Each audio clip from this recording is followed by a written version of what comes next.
I'd like to welcome to the show my boy Bates, coming at you What up? straight from the box state, Straight from it. straight from it. Um, Bates is a businessman. The reason why we got Bates on the show is because I got a lot of respect for the man's entrepreneurial endeavors, and I feel like he's got some shit to say. I feel like he's got some insights for the people out there that are trying to pursue a passion. You know what I'm saying? Because it it definitely is a grind. And Amen. Bates, why don't you tell them about just a little bit about yourself, kind of what you do, some of your business ventures, and kind of how you got started in the game. Oh yeah, that's fair enough. Colorado Springs native, born and raised, amongst other places, but this is where I call home. And we was born into the culture. Music, hip hop. I was born in the '70s, so I came up in the '80s, and that's when hip hop was very prevalent in its early stages. Break dancing on cardboards in the front yard. That's the era I came up in. So I was just born into the culture. So honestly, that's when it started. It started, in the early '80s. Really starting to dive into it and express our passion with it for other people to see. We started really doing that maybe in the early to mid '90s, and then actually getting serious about the passion probably took place maybe roughly 4 years ago, when we actually started putting things together, a physical form of our expression, digital forms of expression, and sharing it with the people. Um, I'm a lot of things, man. I'm an artist. Um, I hate to call myself a business person, because what I do for business, I feel like it's just kind of standard. You know what I Say that. mean? When you for work, even though you have a job, you're still handling your business. It's just something it's just in you. If you're trying to preserve the things you have, or acquire things you want, you got to get up and handle business. So in that sense, I'm not different from anyone else. I believe the only thing different is that um, I'm dead serious about making things happen. Excuse me. Let me grab something to blew off. Yep.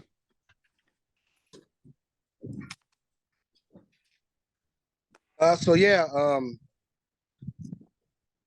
I'm the CEO of N.E.W.S Entertainment. N.E.W.S Entertainment stands for Now Everyone Will See, and that's my crew. That's my family, and that's who we are. We're news. News is information, and that's all we do is just broadcast information from our perspective and give it to the people, man. Let them Absolutely. digest it however they see fit. Absolutely, bro. Tell me a little bit more about kind of the label and like the roster and So the label, I mean, we're a label, we're a publishing company, we're a true entertainment company. I mean, we do everything. I like to say we do it in-house because we work with other independent people and business people. We create our own deals. We don't have like a corporate or a machine mediating and drawing paperwork and dispersing payments. We do all that ourselves. So working with people like yourself is kind of how we've been operating. And the core of the N.E.W.S Entertainment Foundation is myself, my little brother, Windsor James, aka Eddie James, N.E.W.S, and Blanco. And we got some other people in there, but right now we focusing on the core before we start expanding out. And at the end of the day, N.E.W.S is my cousin, Blanco is my brother as well, like real brother. yep. So it's really it's really a family thing. And a lot of people say you can't mix family and business, friendship and business. And most of the successful business I've had in the past maybe 2 decades has all been with family and friends. Yeah. So whoever keeps running that rhetoric around that you can't do business with family and friends, uh, there might be something wrong with the way they're doing business. So I'll shoot that down quickly. Yeah, bro. Um, I think that's a common misconception. You know what I mean? definitely. I, I've seen, me and my brother, we started out in this hip hop shit, and we started out as like a producer, MC kind of duo. And that's like the whole shit that started, Line League Music. Right. And we, he's like one of my best friends, bro. I mean, we work great together. There's obviously disagreements at times, there's obviously misunderstandings at times, but like honestly, bro, family over everything. That's Definitely. family over commerce, that's family over disagreements.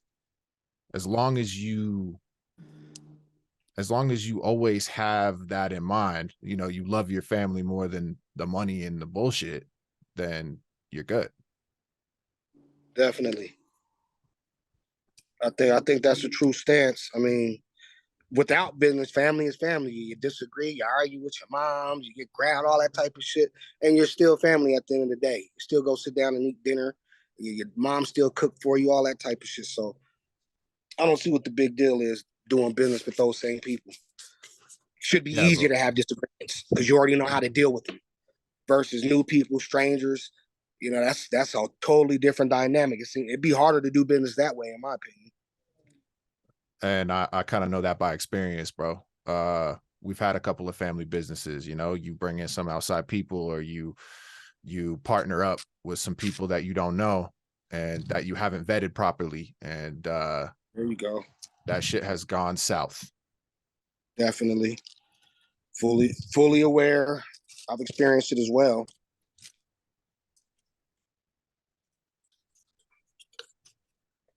Pardon me. There. Yeah, we're over here smoking some of the good stuff, man. Oh yeah. Shameless Little plug. cone action. Box State University, Pharaoh Don OG, coming to shelves near you somewhere in America, maybe even across the water. Yes, sir. Pharaoh Don OG. Pharaoh Don OG.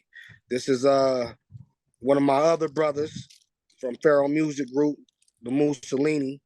We do a lot of close work with him. I mean, at the end of the day, Moose is family at this point. So, we've developed that kid loves the fucking smoke. Definitely would outsmoke me. Um, yeah, but we just developed a strain that he was fond of. It's a strain I've always been fond of. So we just developed some shit with it, and now we putting business to it. And tell me about that a little bit. Cannabis entrepreneur. Um, is this a recent endeavor? Have you been in the game for a long time, or Yeah, definitely not recent. I mean, I've been in the cannabis game for probably about 30 years, man. Business wise, 30 years. What level of business? Definitely not at the level I'm at now, but I've been at this shit for a long time. This is just, I would do this, if there was no money involved. This is just what I like. It's one of those things. Some people grow flowers in their front yard in their flower beds and, stick to it, do it every year, dedicate time to it, and they don't care. There's no money attached to it. Same thing with cannabis for me. But fortunately, I've been blessed enough to meet some good people, make great impressions on people, and it's carried me, further than what I believe would be completely possible. Um, I mean, there's so many things going to have so many things that are in development that I work on every day that I really don't like to, elaborate too deep on because I feel like you start jinxing things, or if you mm-hmm. start explaining to people, sometimes you get caught up in your own excitement of it, and Yeah. then something bad happens, and you find yourself thinking like, damn, I knew I should have shut the fuck up, just stayed to it, and I'd be cool now. Yeah. Um, But yeah, we're definitely doing things, man. We're trying to bring the brand to the legal market, the licensed market. Definitely in Colorado. I've got a lot of projects going on in Oklahoma. That's why I always talk about this thing called the Cook Up, CONOK. Um, Oh so shit. That is fucking smart. yeah, man, don't I steal that love that one. shit. You have to So trademark yeah, that man, one. just day to day grinding, man, to make things happen. Nothing's easy. Definitely posting on the gram and videos. Most people always post the good shit. I mean, that's what it's about. Who the fuck wants to post a bunch of depressing shit? Absolutely. But some people get disillusioned with that and think that it's just all good.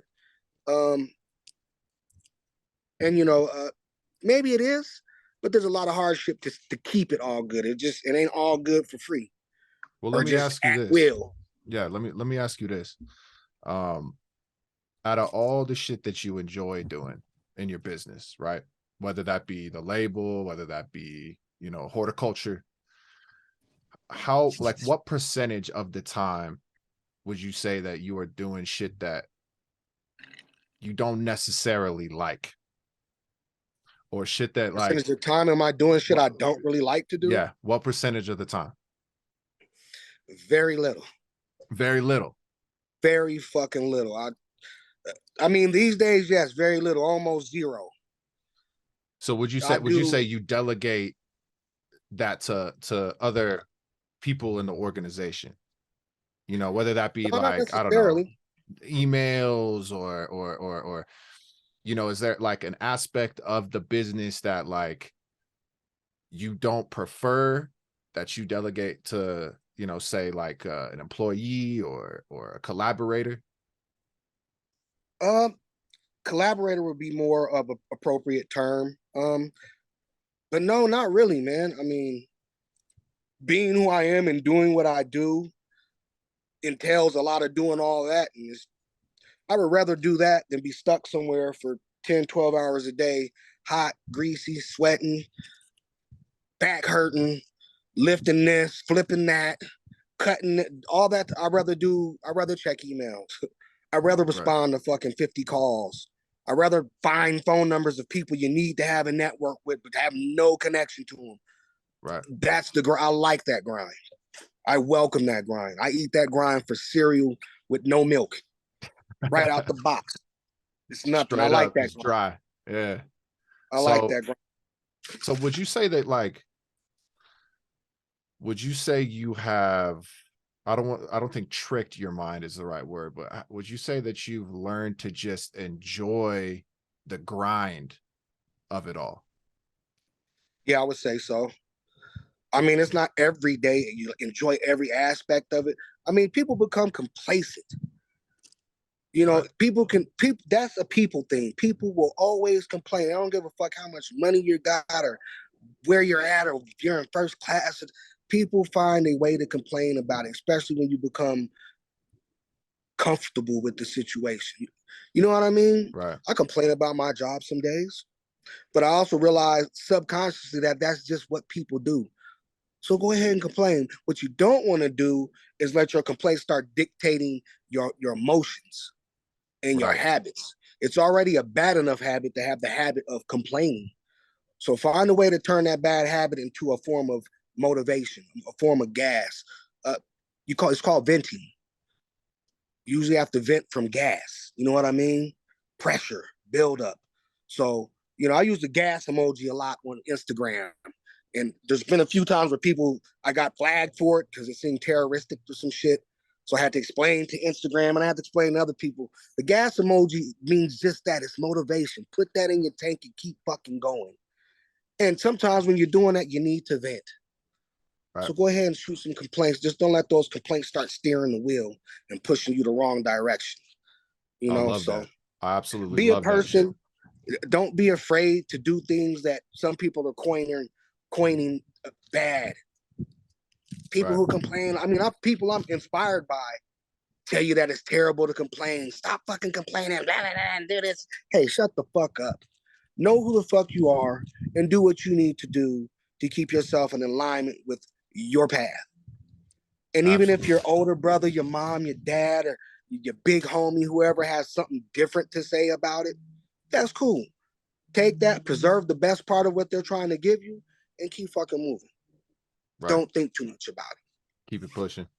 Don't necessarily ignore it, but don't overthink it either. Stay your course. If I gotta complain to fucking get some shit done, one thing I won't do is quit. Complain my whole day through it, but I bet you I'll run circles around you, and I was complaining. Right. Right. I like that shit.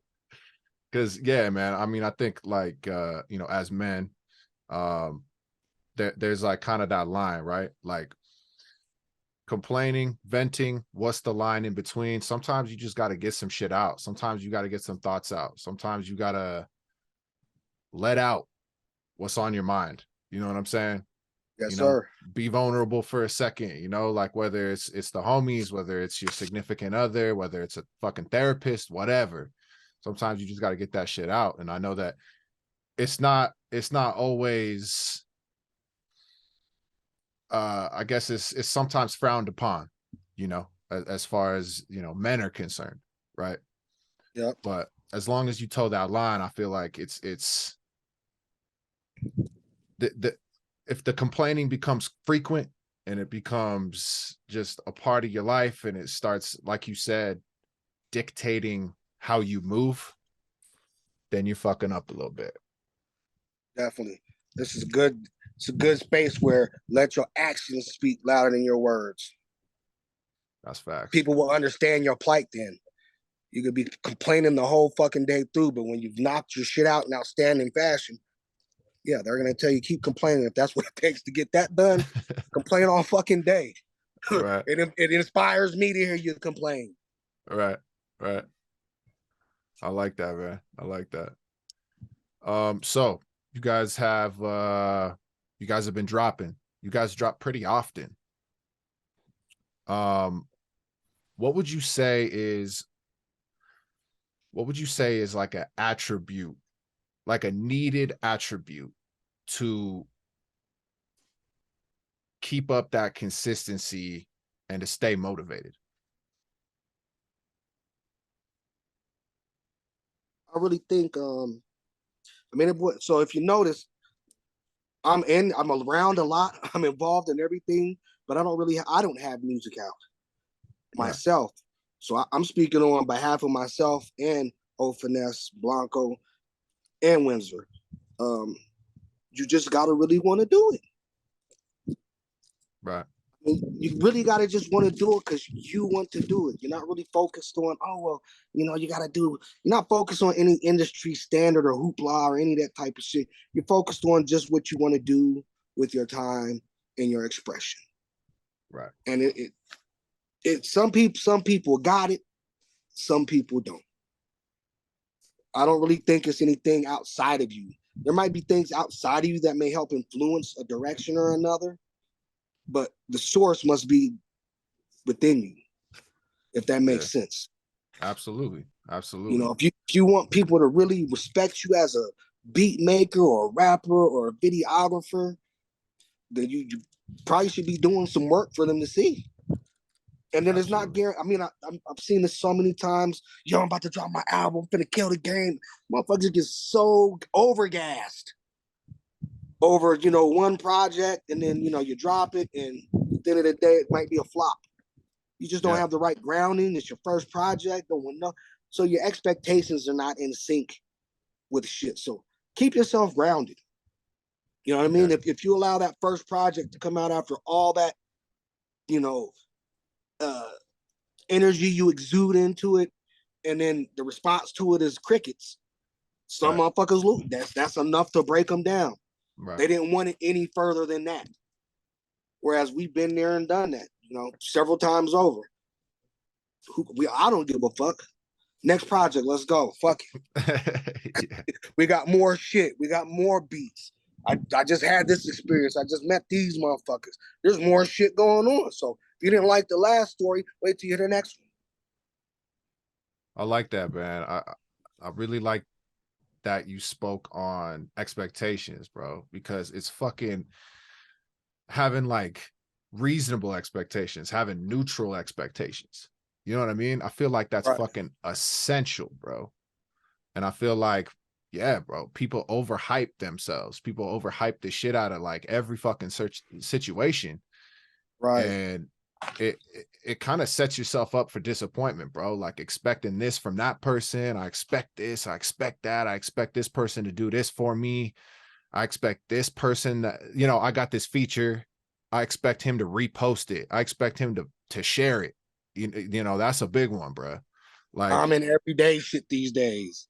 that exactly, bro. So manage your expectations, bro. And then going back to what you were talking about with like them wanting to do it, it's like, is this some shit that you really, really want to do, bro? Or is this some shit that you think is gonna make you money? Or if this is some shit that you think is gonna set you up, you know what I mean? It's not all about that. Like Right. you do want to turn it into a business, you know, and it's always a balance between art and commerce. But at the end of the day, it's like, are you fucking passionate about this shit? Like, are you really trying to pursue this? Is this what brings you fulfillment? You know what I'm saying? Sure. So yeah, man. I mean, expectations, managing that shit. I agree completely. Definitely. It's where most people just kind of lose it, especially if we're talking about music, especially if we're talking about hip hop or rap music, whatever you want to fucking call it. It's definitely stereotypical of this genre. Yeah, absolutely, man. I mean, I remember I got a feature. I bought a feature from Smoke Dizza, and I was like, "Yo, it's game on." Like we getting, you know what I'm saying? We gonna get plays. We gonna blow up, bruh. Yeah, And man. you know, we do the joint, and it's like, you know, it's not crickets exactly, but it got like a couple thousand plays, you know what I'm saying? Like nothing crazy. He didn't repost it, he didn't retweet it, he didn't, you know, I sent him the song. After I paid him for the feature, you know, shit kind of fizzled out, bro. Yes, sir. Manage your expectations. You know what I'm saying? And that taught me a lesson, bro. You know, just as life Yep. does. That's situations like that are either gonna make you or break you. I've seen it break people, and I've seen some people they came up 10 times harder, That's right. outreach those expectations they had. So yeah, man, just gotta be in. You just gotta want to do it. If you truly want to do it, then you will, and won't none of the outside factors really sway you or fuck you off from that. Absolutely, bro. Yeah, man. I mean, I feel like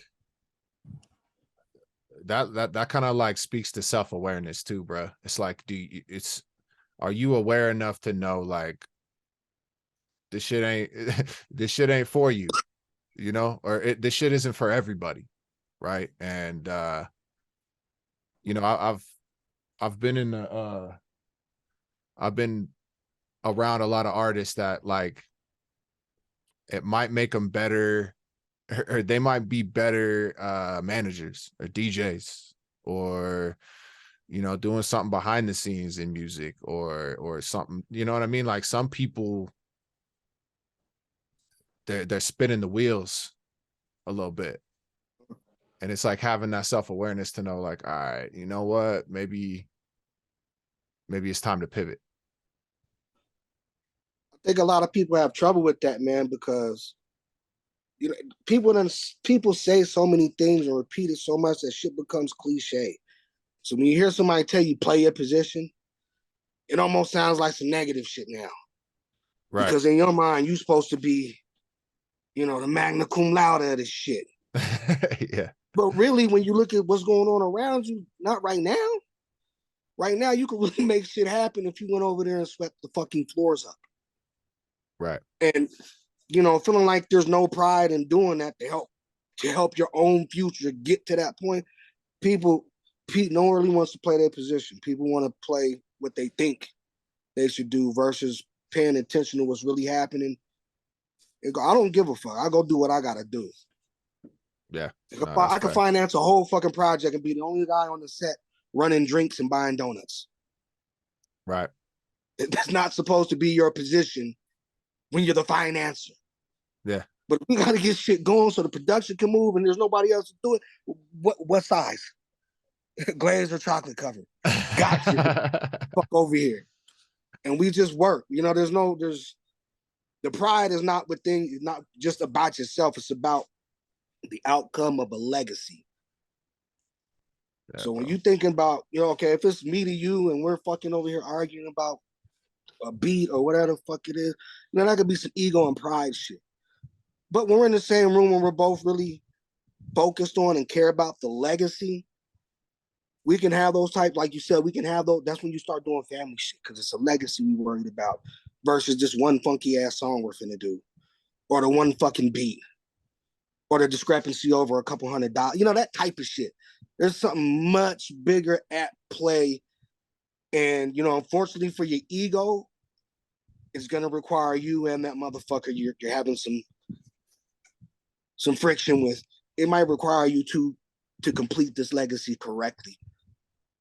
So you Yeah, either bro. fall victim to your ego or you jump on the train with the fucking legacy and just get back to work, man. Play your position.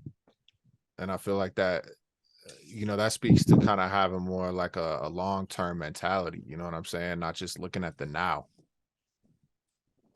not just focusing, not just focusing on the right now, focusing on the marathon. You feel me? I got to get that. Yeah, Nipsey had something heavy with that. People didn't even really catch that whole shit. Somebody had to explain that to several people for them to understand why he went with that. Yeah, bro. And it's the only way to focus on this shit, man, because I don't know, man, at the end of the day, like if you don't have the stamina to run that fucking marathon like he was talking about, like maybe this shit ain't for you. It goes back to that self-awareness aspect. I gotta get this pillow out of this fucking frame. Shit was throwing my vibe off, bro. My dog is sleeping right there, and she like readjusted herself and Yeah, I fucking seen the pillow fall earlier. I'm like, okay. yeah. Haunted or there's a kid or something over there. Yeah, that's my dog. So yeah, man, I think we touched on some good shit here. We got about 10 minutes left. Um, I want to get a gem from you where it's like, what do you think is like the essential character trait to see success in a creative field? I think it boils all the way down to patience. Perfect. Patience. You can have all the connects, all the resources. Hell, you can have a limited budget. It still takes time. You know what I mean? It still takes time. You can't. I mean, there's people out here with houses that are being built that are worth, you know, $4 or $5 million homes. You would think a $4 or $5 million home goes up overnight for you. No, that motherfucker's still gonna take 8 months to a year to finish up a Yeah. custom home. Yeah. So yeah, they got all the money and they can make it happen, but still they have to wait as well. So I think it just boils down to patience.